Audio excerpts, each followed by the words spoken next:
Bienvenue dans cette nouvelle vidéo. Aujourd'hui je vous retrouve pour vous parler de toutes les sorties livresques que j'ai pu repérer pour le mois de février. J'espère que vous avez pris de quoi noter parce qu'il y a énormément de titres. Je trouve même qu'il y en a plus qu'au mois de janvier. Il y en a beaucoup qui m'intéressent également, donc il va falloir que je fasse des choix pour les prochains achats. Mais je suis vraiment trop contente parce qu'il y a plein de titres que j'attendais énormément, plein de suites de séries, même des one-shots, même des premiers tomes de séries que j'attendais avec beaucoup d'impatience. Donc je suis vraiment trop contente de faire cette vidéo parce que je me hype toute seule là concernant les prochaines sorties.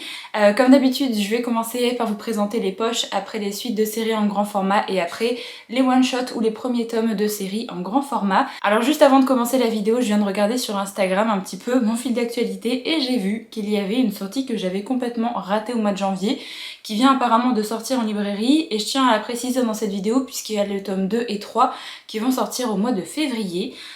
C'est aux éditions Gallmeister. Il y a la série Wayward Pines, je vous mettrai la photo là du coup, qui est sortie en librairie. Le premier tome c'est Révélation, et vous avez l'épisode 2 et l'épisode 3, donc tome 2 et 3 qui vont sortir le 1er février et le 15 février. Donc le tome 2 qui s'appelle Rébellion et le tome 3 qui s'appelle Destruction. C'est une série de Blake Crouch. Si jamais vous suivez un petit peu la chaîne depuis pas mal de temps, vous savez que c'est un auteur que j'adore. J'ai lu Dark Matter, j'ai lu Upgrade, j'ai lu Récursion et j'ai adoré vraiment découvrir tous ces titres. Donc je suis vraiment trop contente là que les éditions Gallmeister sortent cette série. Alors il me semble que le premier tome était sorti il y a pas mal de temps en français, mais je crois qu'il n'y avait jamais eu la suite parce que il me semble que j'avais déjà regardé un petit peu pour me prendre cette série. Et je crois qu'il y avait que le premier tome et pas la suite ou quelque chose comme ça. Et là du coup ils sortent vraiment la trilogie directement. Et je suis trop contente vraiment que j'aime bien les couvertures. Donc c'est directement une sortie dans leur collection poche, donc chez Totem. Et je suis trop contente. Vraiment c'est une série que je vais découvrir parce que Blake Crouch et que voilà, j'ai très envie de voir un petit peu ce qu'il peut faire. Là il nous marque que c'est avis aux fans de Twin Peaks, de page turner riche en retournements de situation, de suspense et de mystère. Vous ne pourrez pas lâcher cette saga en 3 épisodes et ça tombe bien, vous aurez un nouveau tome toutes les 2 semaines. Donc franchement ça c'est trop bien. Du coup au niveau du résumé, on nous dit qu'on va suivre l'agent fédéral Ethan Burke qui reprend conscience seul et blessé en pleine rue à Wayward Pines, petite bourgade tranquille de l'Idaho. Partiellement amnésique, il se souvient être à la recherche de 2 autres agents mystérieusement disparus dans la région. Il se rend vite compte qu'il n'a plus de papier ni de téléphone et en dépit de ses efforts, il ne parvient pas à joindre ni sa femme ni son supérieur ni personne du monde extérieur. Il y a vraiment quelque chose de bizarre à Wayward Pines comme chez ses habitants. Ethan découvre le cadavre horriblement mutilé de l'un de ses agents qu'il recherchait.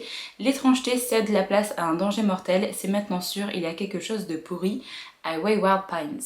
Voilà, j'ai vraiment trop hâte. Ça a l'air d'être un truc un peu pareil, un peu thriller, mystère. Je sais pas s'il va amener quelque chose de SF, mais au vu du résumé, ça donne l'impression. Je suis vraiment trop contente que cette série la sorte chez Gallmeister. Du coup on va passer aux autres titres poches qui vont sortir au mois de février. J'en ai noté 10, il y a un peu de tout. Il y a un peu de thriller, un peu de fantasy, un peu de suite de série M, du contemporain, même de la romance. Alors on va commencer avec un petit thriller là qui va sortir le 8 janvier. C'est Le Chalet des Disparus de Ruth Ware. C'est un petit thriller huis clos il me semble. Moi c'est une autrice que je n'ai jamais découvert, mais depuis qu'il y avait un de ses titres qui a fait vraiment best-seller, j'ai bien envie de découvrir un petit peu sa plume. Que je sais pas vraiment vers quel titre me diriger, donc si jamais vous avez déjà lu cette autrice, n'hésitez pas à me dire le roman que vous avez préféré dans les commentaires, comme ça peut-être que cet été j'essaierai de la découvrir parce que je suis toujours un petit peu amatrice de découverte de thriller et notamment de découverte de plumes, parce que généralement quand j'aime bien un auteur ou une autrice de thriller, après je découvre ce qu'ils ont pu faire d'autres, donc voilà, n'hésitez pas à me donner votre meilleur titre d'elle. J'ai repéré un titre qui me tentait énormément quand c'était sorti en anglais, c'est À moi la nuit, toi le jour de Beth O'Leary qui va sortir le 14 février. C'est de la rom-com et je crois vraiment pas l'avoir vu passer quand elle était sortie en grand format en France, mais pourtant c'est un titre et une autrice qui fait un petit peu le buzz quand même sur les réseaux anglophones, notamment sur Instagram, j'arrête pas de la voir passer, donc je me suis noté ce titre là. Voilà, ça m'intéresse plutôt bien. Il me semble que c'est une histoire où il y a 2 personnes qui vont cohabiter, sauf qu'en fait ils ne se croisent jamais, puisqu'il y a une personne qui travaille la journée, une personne qui travaille la nuit, et en fait ils vont partager un petit peu la même habitation, mais bah, forcément il y en a un qui va dormir la journée, l'autre qui va dormir la nuit, et là après ils vont partir directement au travail et ne jamais vraiment se croiser. Donc voilà, il me semble que c'est une petite relation comme ça qui va aboutir. Je crois que c'est de la romance en soi, hein, j'ai mis ça en rom-com, mais c'est un contemporain, mais il me semble qu'il y a de la romance avec. Alors ensuite il y a le tome 2 de la série Scholomance de Naomi Novik qui sort le 14 février, donc c'est de la fantasy avec des vibes un peu Dark Academia il me semble. Moi j'ai toujours pas découvert cette série, mais je sais qu'il y a plusieurs d'entre vous qui adoraient cette autrice et cette série. Ensuite il y a Les Maîtres en Luminaire, le tome 1 de Robert Jackson Bennett qui va sortir le 21 février, donc c'est de la fantasy. Celui-là vraiment je vous recommande de faire votre propre avis sur cette série. Vraiment cet auteur mérite d'être découvert et vraiment le système de magie également dans cette série est assez incroyable, donc n'hésitez pas à vous jeter sur la sortie poche. Ensuite il y a une petite romance contemporaine de Mia Sheridan qui va sortir, c'est Archer's Voice, qui sort le 28 février. Mia Sheridan c'est une autrice que j'avais déjà découvert, notamment avec ce titre là que j'ai vraiment beaucoup aimé et que je vous conseille si jamais vous voulez découvrir un petit peu cette autrice. Ensuite j'ai repéré une suite de séries de fantasy, j'ai vraiment très envie de reprendre cette série et de me relire le premier tome parce que j'avais uniquement lu le premier partie 1, le premier partie 2 parce que ces séries sont divisées en deux, notamment quand c'est sorti en poche. Je sais plus si elles sont divisées en deux également en grand format. Je sais plus. C'est la série La Guilde des Ombres de Anatrice. Donc il y a le tome 2 en soi qui sort. Donc c'est techniquement le tome 3 et le tome 4 en poche, mais c'est le tome 2 partie 1, tome 2 partie 2. Je crois que c'est classé comme ça. Tous les deux sortent du coup le 22 février et vraiment j'aime beaucoup les couvertures là qu'ils ont annoncées pour la suite. J'aime beaucoup. J'aime bien les couleurs et tout, j'aime bien l'image, donc je suis assez curieuse de reprendre un peu cette série parce que le premier tome avait quand même été une bonne découverte. Pas forcément un coup de cœur comme toutes les personnes qui ont pu découvrir cette série, mais que peut-être en la relisant là maintenant, vu que je lis davantage de romans ici, je pourrais peut-être plus l'apprécier et apparemment la suite est vraiment très très bien. Vous êtes beaucoup à me dire que vous adorez cette série, donc faut vraiment que je la reprenne. Ensuite, il y a d'autres titres de Mia Sheridan qui vont sortir, donc toujours de la romance contemporaine, c'est Most of All You et Travis qui vont sortir tous les deux le 28 février. Donc si jamais vous aimez cette autrice, il y a plusieurs titres d'elle qui sortent en poche, donc ça c'est chouette. Et il y a également Billy Summers de Stephen King qui va sortir le 7 février, donc c'est un roman noir. Stephen King, je me note des fois les sorties quand il y en a un qui m'intéresse. Je sais pas, je suis un peu moins hypée en ce moment pour découvrir ce que Stephen King a pu faire et notamment les nouveautés, je sais pas. Il y a un peu moins de titres qui me tentent, donc je les note et peut-être qu'à un moment j'en reprendrai un. Mais je crois que ça commence à faire longtemps que je n'ai pas lu de cet auteur, donc voilà. Ensuite on va passer à la catégorie des suites de séries en grand format et là autant vous dire que le porte-monnaie va très très vite se vider puisque j'ai noté 10 suites de séries et il y en a vraiment beaucoup trop qui m'intéressent, notamment Crescent City tome 3. Forcément c'est une suite que j'ai envie de découvrir parce que le tome 2 a vraiment été une excellente lecture, donc je suis trop pressée d'avoir ce tome 3. Ça sort le 1er février, c'est de la romantécie, c'est de Sarah J. Maas, je pense que tout le monde connaît, donc je vais passer assez vite sur cette série. Ensuite il y a la série de Kay Tucker qui va sortir. Alors le premier tome était sorti au mois de janvier, là vous avez directement le tome 2 qui va sortir en février et il me semble, si je dis pas de bêtises, que le tome 3 sort en mars. Il n'y aura plus qu'à attendre la sortie du tome 4 qui est prévu cette année en anglais, donc je pense que peut-être on l'aura également cette année en français. En tout cas il y a déjà les 3 premiers tomes qui sortent à un mois d'intervalle et ça je trouve ça trop bien. Donc là c'est le tome 2 qui va sortir au mois de février qui s'appelle Un fléau de sang et de pierre. Ça sort le 7 et c'est de la romantécie également. Je suis trop contente que ça sorte parce que le premier tome a rejoint ma pile à lire et j'ai très hâte de me faire mon propre avis dessus. Ensuite, si jamais vous suivez la sortie de la série de Hannah Huang qui est la série Twisted, donc là c'est Twisted Hate qui va sortir, c'est le tome 3 de cette série de romance contemporaine, si j'ai pas de bêtises. Tome 2 de fantasy qui va sortir également là au mois de février, ça sort le 8, c'est De Silence et d'Ombre de Erin Beatty. J'avais vu pas mal d'avis passer sur le premier tome, pas mal de bons avis, mais du coup comme j'ai tenté La couleur du mensonge et que j'ai bien aimé mais sans plus, j'hésite à me lancer dans cette nouvelle série, donc n'hésitez pas à me dire si jamais vous avez lu le premier tome, ce que vous en avez pensé, est-ce que vraiment ça mérite d'être découvert cette série, parce que les couvertures font quand même pencher la balance sur j'ai envie de découvrir cette série. Ensuite il y a une suite que j'attends avec beaucoup d'impatience, c'est le tome 3 de la série La grâce et la gloire de Jennifer Larmentruth. Je suis trop contente, c'est la fin de cette série qui s'appelle Le Précurseur et c'est une trilogie qui est spin-off à la série Dark Elements. La série Dark Elements que j'avais adorée et j'aime vraiment beaucoup également cette série là, Le Précurseur. J'étais un petit peu déçue là avec le tome 2 mais le premier tome j'avais vraiment adoré, donc j'ai hâte de voir un petit peu la conclusion de cette histoire. Encore 5 suites de séries à vous présenter pour cette vidéo. Il y a notamment le tome 2 de la série Fire and Frost de Ellie Blake, donc qui sort le 14 février, c'est de la romantasy. J'ai pas trop vu passer cette série, je crois que j'ai vu que la vie de Nina, je crois, sur le premier tome. Mais en soi, ça me tente bien, c'est juste les couvertures qui me tentent pas trop. Je suis pas trop fan des couvertures, mais cette histoire où vous avez des personnes qui peuvent utiliser soit le feu, soit la glace, c'est pas très original je trouve, mais le résumé me tentait quand même bien, donc peut-être qu'à un moment je me laisserai tenter. Ensuite vous avez la série de Naomi Novik qui va sortir en grand format, donc là c'est le tome 3 qui sort en grand format, tout à l'heure je vous ai présenté le tome 2 qui sortait en poche. Donc là le tome 3 s'appelle Les Enclaves Dorées, ça sort le 14 février et c'est de la fantasy avec, pareil que tout à l'heure, une ambiance Dark Academia. Une suite de séries que j'attends avec beaucoup d'impatience, c'est Ces fils infinis, le tome 2 de la série de Taïra Mafi. Ça sort le 22 février et c'est de la romantasy. J'ai beaucoup aimé le premier tome moi, donc j'ai vraiment très hâte de voir cette suite. J'aime beaucoup la couverture du tome 2 et la couleur du tome 2. C'est une couleur que j'adore, donc je suis très contente qu'ils aient gardé les mêmes teintes que la version anglaise. Et j'ai très hâte de lire cette suite parce qu'au vu de la fin du premier tome, ça finit sur un petit cliffhanger comme ça. Donc trop hâte de voir dans quelle direction va partir l'histoire. Ensuite, il y a la suite de la série All of Us Villains qui va sortir, donc c'est de la fantasy également, là c'est un tome 2 et ça sort le 28 février. C'est une série que je voulais découvrir et en fait j'ai perdu un petit peu mon envie de découvrir cette série au fur et à mesure. N'hésitez pas à me dire si jamais vous avez lu le premier tome, ce que vous en avez pensé, est-ce que vraiment ça vaut vraiment le coup d'être découvert ou pas, parce que là je sais pas, j'ai plus trop envie de découvrir cette série. Et enfin, la dernière suite que j'ai pu repérer en grand format, c'est sans surprise la suite de L'Empire du Vampire de J. Christophe. Donc c'est L'Empire des damnés, ça sort le 29 février, c'est le tome 2 de cette série. J'ai tellement hâte, vous pouvez pas savoir, je pense que c'est le titre que j'attends le plus au mois de février. Bon bien sûr ça va sortir le dernier jour du mois de février, donc je pourrais pas vraiment le lire en février. Surtout que je vous avais dit dans une de mes vidéos qu'apparemment le titre était plus court que le premier tome, donc en soi j'étais en mode bon bah ça va se lire plus vite.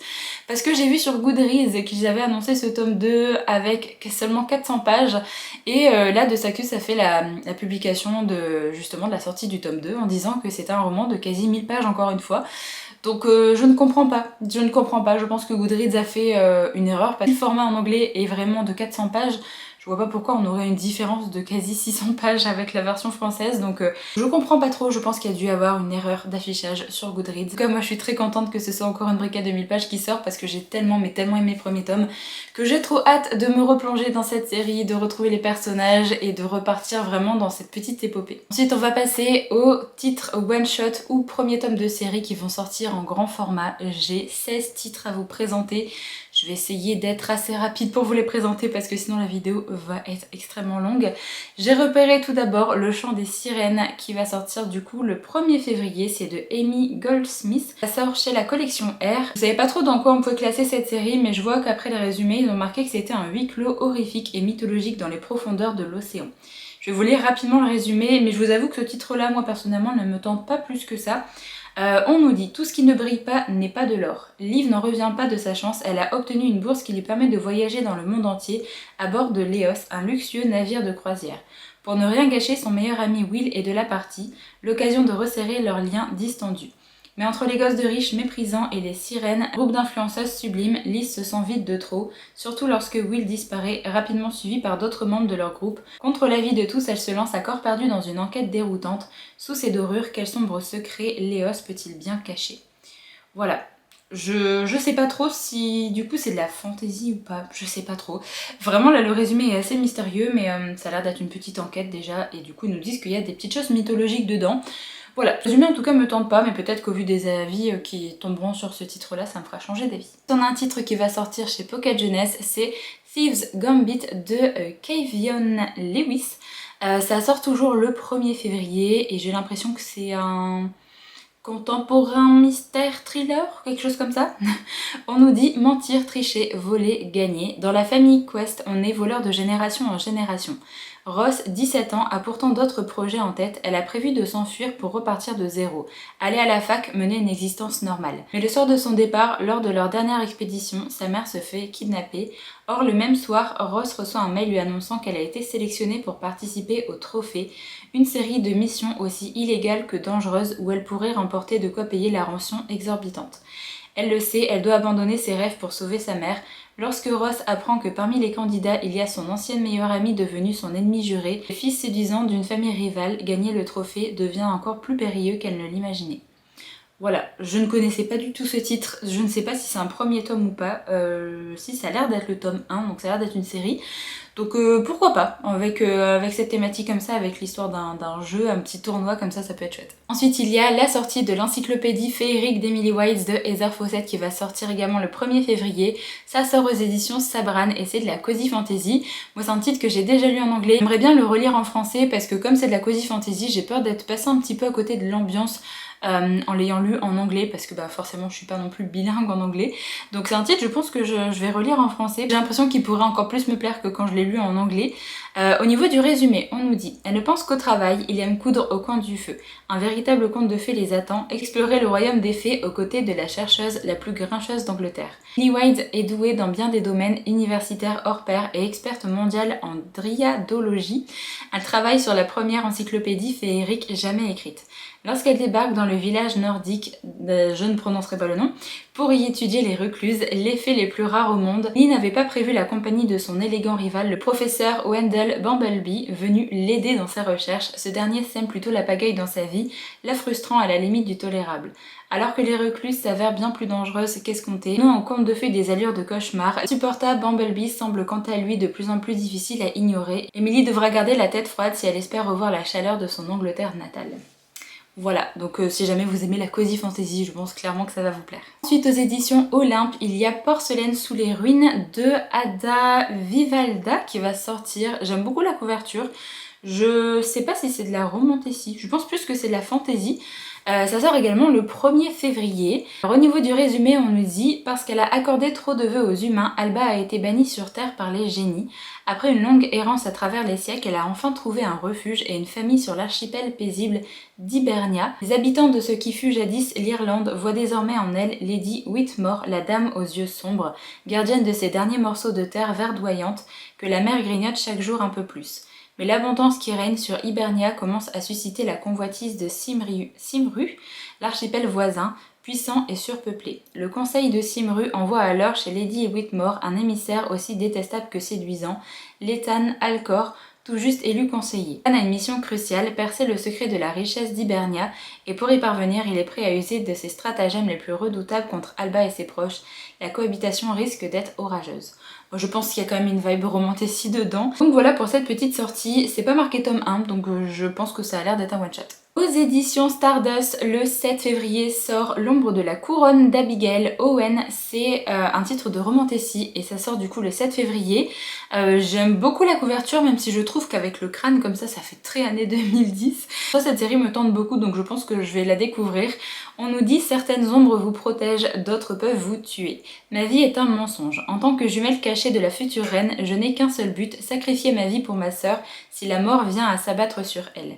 Née en second, j'ai vécu jusqu'à là sous l'apparence d'une fille humble et discrète, me glissant dans le palais et dans le rôle de la vraie princesse lorsque le danger se montrait. Aujourd'hui la reine est morte et le roi Eidolon a envoyé à ma sœur un drôle de cadeau, une demande en mariage. Je ne lui fais pas confiance, alors j'exécute ce pourquoi je suis née et je prends sa place incognito la veille du couronnement. C'est ainsi que ce mystérieux jeune homme dont je peux sentir l'ombre quand il croit enlever la nouvelle reine me capture par erreur. Alors j'essaye de m'échapper, mon tissu de mensonges commence à s'effilocher. Le Shadow Race qui m'a enlevé, il semble avoir ses propres lourds secrets. Je le vois lutter pour contenir ses ombres, mais l'hiver menace, les ténèbres s'annoncent, et le seul moyen de sauver ma sœur est de combattre le Shadow Race qui est en train de voler mon cœur. Franchement, le résumé a l'air vraiment très chouette. Ça a des vibes un petit peu à Twin Crowns, je trouve, avec l'histoire des deux sœurs comme ça, qui vont échanger leur place. Donc ça me tente bien. Je sais pas combien il va y avoir de tomes, si c'est une série ou un one-shot, je ne sais pas du tout. Mais ça me tente bien, donc je pense que je vais le découvrir. Ensuite, vous avez bien sûr la sortie de Fourth Wing de Rebecca Yarros qui va sortir aux éditions Hugo Roman dans leur collection Romantasy. Ça sort du coup le 7 février, c'est de la Romantasy, ça parle de dragons. Je vous en ai déjà parlé sur la chaîne, si jamais vous voulez aller voir mon vlog où je vous parle de ce titre-là, je vous mettrai dans le petit i. Donc voilà, je vais pas revenir sur le résumé parce qu'on le voit passer partout, mais vraiment j'ai beaucoup aimé le premier tome, donc moi clairement je vous conseille de découvrir ce titre. Ensuite il y a un titre qui a fait énormément le buzz quand il était sorti en anglais, c'est Magnolia Parks Jessa Hastings qui va du coup sortir chez Hauteville. C'est de la romance contemporaine, je crois, si on peut le classer comme ça. Et on a souvent comparé ce titre-là à Gossip Girl, donc je suis mitigée, je sais pas trop si j'ai envie de le découvrir ou pas. En tout cas, si jamais il vous intéresse, sachez qu'il sort le 7 février. Je vais vous lire un petit peu le résumé parce que je sais pas, en soi j'avais bien aimé le début de Gossip Girl quand j'étais jeune, mais après c'était plus du tout ce qui m'intéressait, donc peut-être que la curiosité va l'emporter et je finirai par découvrir ce titre-là, ou alors j'attendrai peut-être un peu des avis. En tout cas, on nous dit Magnolia et Beiji vous déchireront le cœur et l'âme comme personne d'autre. Il y a toutes sortes d'amour dans ce monde, mais il y en a un que vous feignez de ne pas ressentir. Même si c'est bien le cas, même si vous le savez, même s'il occupe vos pensées dès le matin, parce qu'aimer quelqu'un ainsi est douloureux. Et si le temps vous a enseigné quelque chose, c'est que cela n'a aucune importance. Vous l'aimerez, en dépit de tout, jusqu'à la fin de vos jours. Elle est belle, riche, égocentrique, légèrement névrosée et appartient aux hautes sphères de la société londonienne. Il est le bad boy dont tous les paparazzis de la Grande-Bretagne s'arrachent la photo et lui a brisé le cœur. Pourtant, Magnolia Parks et Beiji Ballantine sont faits l'un pour l'autre, tout le monde le sait. Elle sort avec d'autres personnes pour le tenir à distance, il couche avec d'autres filles pour se venger. Malgré leurs vaines tentatives pour tourner la page, ils finissent toujours dans les bras l'un de l'autre. Et ce cercle vicieux laisse des traces indélébiles sur leur existence. Alors que des secrets commencent à refaire surface, Magnolia et Beiji doivent confronter la question fatidique qu'ils ont évité toute leur vie: combien d'amour a-t-on dans une seule vie? Voilà, c'est apparemment bientôt adapté en série par les producteurs d'Euphoria. Voilà, si jamais ça vous intéresse. Je sais pas trop, j'ai vraiment peur de pas aimer les personnages, j'ai peur qu'ils soient très imbus d'eux-mêmes, donc on verra bien si je les découvre. Ensuite, je suis trop contente puisqu'il y a un nouveau titre de TJ Klune qui va sortir, c'est Dans la vie des pantins. Ça sort le 8 février et c'est de la cosy SF. Je sais pas si on peut appeler ça comme ça.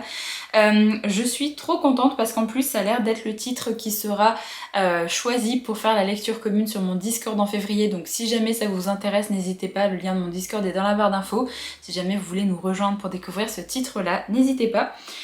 Au niveau du résumé, ça a l'air vraiment trop bien et très chill, très cosy comme il a l'habitude de faire, donc j'ai trop hâte. Alors on nous dit: pénétrez dans une forêt étrange et suivez le voyage extraordinaire d'une famille faite de pièces détachées. Victor est le dernier humain vivant depuis que l'humanité a été éradiquée. Il partage la vie de 3 robots. Son père, Giovanni, l'infirmière Rach aux tendances sociopathes aimée au grand cœur, et Rambo, un petit aspirateur anxieux. Tous vivent en sécurité dans une maisonnette perchée dans un arbre. Leur vie parfaite bascule lorsque Victor ramène de la casse un nouvel androïde qui alerte involontairement l'autorité de l'endroit où se cache Giovanni. Ce dernier est capturé puis transféré à la ville des rêves électriques. Pour le groupe d'amis, le temps presse. Ils doivent le retrouver avant qu'il soit reprogrammé et sa mémoire effacée, mais bientôt c'est l'existence même de Victor qui se trouve menacée. Ça a l'air trop bien et je suis sûre que ça va encore être un livre qui va me faire pleurer, mais j'ai trop envie de le découvrir. Ensuite, il y a le titre Inanna de Emily H. Wilson qui va sortir aux éditions Brajlon. Ça sort le 14 février et c'est de la fantasy. Je n'ai pas trouvé de résumé pour l'instant sur internet, donc si jamais j'en trouve un, je vous le mettrai sur l'écran. Voilà, je crois que c'est de la fantasy et j'ai déjà vu pas mal passer ce titre quand il était sorti en anglais, donc j'attendrai de voir un petit peu des retours pour ma part. Ensuite, il y a un titre pareil qui a fait énormément le buzz quand il était sorti en anglais, c'est A Million Kisses in Your Lifetime de Monica Murphy. Alors c'est de la dark romance. Je ne pensais pas que c'était de la dark romance, il me semblait que c'était de la romance basique, donc pour public averti bien évidemment, et ça sort aux éditions EH. Ça sort du coup le 14 février. On nous dit: depuis qu'il a posé les yeux sur elle, il n'a qu'une envie, la posséder. On veut toujours ce qu'on ne peut pas avoir, et ce que Crew convoite est précisément cela. Vren, aux yeux de tous, elle est parfaite, discrète, naturelle et douce, mais Crew ne la voit pas de la même manière, il la désire différemment. Et il n'a surtout pas envie d'être tendre avec elle, non, il veut plus que ça, il veut tout lui prendre, son cœur, son innocence, sa virginité. Depuis qu'ils se côtoient au lycée, elle ne lui a jamais prêté la moindre attention, alors lorsqu'ils sont forcés de collaborer pour un projet de groupe, Crew sent que leur relation est sur le point d'évoluer. Vren n'aura pas d'autre choix que de lui adresser la parole, et alors elle aura déjà perdu car elle compte bien briser les murs qu'elle a érigés autour d'elle, tout détruire jusqu'à ce qu'il ne reste plus rien. Après tout, Crew est un Lancaster, il est capable du pire, y compris de faire succomber la fille la plus pure du lycée. Voilà, moi c'est pas trop mon truc les dark romances, mais je sais que ce livre a fait le buzz, donc je voulais vous le présenter. Alors ensuite il y a une sortie aux éditions Flammarion qui est Dead Garden de Cassandra O'Donnell, donc c'est le tome 1, L'héritière. Ça sort le 14 février, mais j'ai pas l'impression que ce soit un nouveau titre, j'ai l'impression que c'est une republication de son premier tome sur la série Leonora Keane. J'ai l'impression que voilà, ils ont fait une nouvelle couverture et du coup ils ressortent ça. Au niveau du résumé là qui est présenté pour ce titre là, j'ai clairement l'impression que c'est le résumé de Leonora Keane. Moi j'avais bien avancé dans sa série Rebecca Keane et j'avais pas encore lu Leonora Keane parce que c'est une série qui se passe après où on suit la fille du coup de Rebecca. Si jamais ça vous intéresse, je vous mets le résumé sur l'écran, ça parle de sorcière et je trouve que si c'est une republication, moi je trouve la couverture très très chouette, donc c'est plutôt une bonne nouvelle. Toujours le 14 février, il y a Les Sœurs de Wickwood de Ludivine Irola qui va sortir aux éditions Bayard. La couverture est très jolie déjà, je tiens à le dire. Ça a l'air d'être du fantastique, fantastique, plutôt fantastique je pense. On nous dit, quand les sœurs Wickwood, dernières descendantes d'une dynastie d'occultistes royaux, sont convoquées au palais du nouveau souverain Aloysius l'Attendu, elles comprennent que leur vie est sur le point de changer. Si Medora se méfie, sa sœur Allegra, réduite à l'état de spectre depuis sa mort dans l'incendie qui a emporté le reste de sa famille, est bien décidée à redorer le blason familial. Les deux sœurs s'engagent dans une aventure afin de retrouver le livre des mondes obscurs, écrit par leur ancêtre Alistair Wickwood, qui les mènera jusqu'aux confins du royaume. Mais quel secret cache ce grimoire? Serait-il lié à l'extermination du clan quelques années plus tôt? Toutes les vérités ne sont pas bonnes à savoir. Clairement, c'est un livre qui serait parfait à lire pour l'automne, ça, donc je pense que je vais me le garder sur le coude, peut-être pour cet automne pour ma part. Pour un titre qui va sortir au mois de février et où je ne trouve pas de résumé. En tout cas, je suis vraiment très contente que ça sorte parce que je l'ai pas mal vu tourner également sur Insta, sur l'Insta anglophone, donc j'ai hâte de voir un petit peu le résumé. Là, c'est les épreuves de la Reine Soleil de Nisha J. Tully qui va sortir aux éditions Michel Lafon. Déjà, je suis très contente parce qu'ils ont gardé la même couverture, donc ça c'est trop bien. Et du coup, je vous mettrai un résumé sur l'écran potentiellement en anglais parce que je ne trouve pas en français. Là, il y a juste 4 phrases.